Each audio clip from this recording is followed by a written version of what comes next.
If you want to make your results even higher, less is more.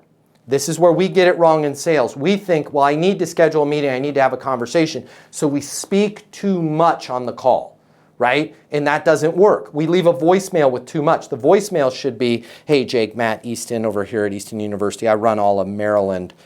Was thinking about you guys today, and there's something that every CIO in Maryland's having to deal with right now. Nobody's talking about it. I just want to make sure you're aware of it.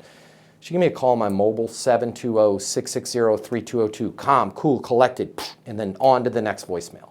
I'm not sure if it's for you, but if you work in sales and you absolutely positively have to double or triple the amount of money you're making in order to truly enjoy your life, click the link here. My name's Matt Easton. I'm the founder of Easton University. It's the most effective sales coaching in the world. Click the link here, check it out. You're gonna see we'll give you access to an on-demand learning portal that's gonna give you video coaching with me on everything you need to know to double or triple your income, or even more. Everything from prospecting to closing to handling objections and complaints to building your personal network and self-confidence, but it doesn't stop there.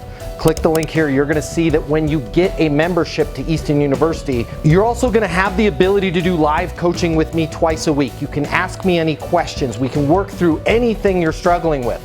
I will be there with you every step of the way to help you double your income in sales right now. Click the link now. You're gonna see we've helped thousands of people just like you, and we have the video testimonials from them to prove it. Easton University is more than a learning portal. It's more than live coaching with me. It's your future, and you and your future are worth it. Click the link now. I'll see you at Easton University.